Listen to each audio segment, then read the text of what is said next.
Alors, quelques commentaires sur l'exercice numéro 11. Donc, pour calculer les valeurs de U1,1 et U1,2, rien de particulier. Par contre, attention à bien donner les valeurs exactes. Donc, pour U1,2, on aurait pu simplifier le résultat moins 16 cinquièmes parce que ça tombe juste. C'est égal à moins 3,2. En revanche, pour U1,1, moins 4 tiers ne tombe pas juste. Donc, voilà pourquoi, on va dire par symétrie des résultats, j'ai laissé les deux résultats sous forme fractionnaire.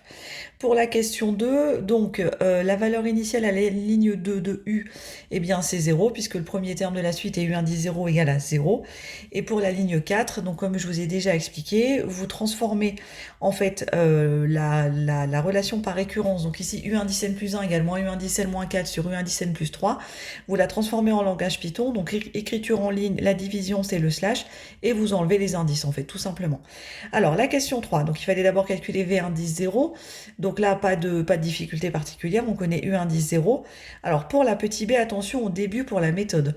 Quand vous devez montrer qu'une suite est arithmétique, vous commencez par calculer V indice n plus 1 moins V indice n. Sinon, vous risquez de ne pas arriver au bout, en fait, de bloquer dans votre raisonnement. Et donc ici, pour vous montrer un petit peu les petites difficultés, donc première étape, j'écris V indice n plus 1, V indice n en fonction de U indice n plus 1, U indice n. Là, j'ai remplacé U indice n plus 1 par son expression. Et là, maintenant, je dois calculer ici ce dénominateur. J'ai donc la somme de deux fractions, 2 est égal à 2 sur 1. Donc je mets tout au même dénominateur, U indice n plus 3. Donc ici j'ai mon moins U indice n moins 4 que je retrouve. Et là je multiplie donc 2 par U indice n plus 3. Et ici, alors je suis peut-être allée un peu vite dans la correction, là divisé par une fraction revient à multiplier par l'inverse. Donc, 1 divisé par cette fraction, multiplié par l'inverse, U indice n plus 3 se retrouve au numérateur, et le dénominateur, ici, j'ai simplifié. Donc, moins U indice n plus 2 U indice n, c'est égal à U indice n, et moins 4 plus 2 fois 3, 6, c'est égal à 2. J'ai toujours ma fraction à côté, je dois faire la différence. Et bien ici, maintenant, regardez, vous avez deux fractions au même dénominateur. Donc, il n'y a plus qu'à soustraire les numérateurs. C'est donc égal à U indice n plus 3 moins 1 plus 2. Et U indice n plus 2 sur U indice n plus 2, c'est égal à 1. Donc, la différence entre deux termes consécutifs quelconques est égale à 1.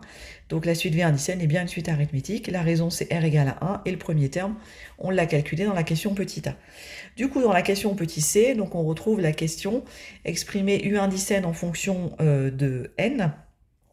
Et donc ici, eh bien, la relation, puisque la suite est arithmétique, c'est V indice n égale V indice 0 plus NR. Donc je remplace V indice 0 et R par les valeurs. Donc j'arrive ici à 0,5 plus N. Et ensuite, pour retrouver U indice n, c'est ce qu'on me demande.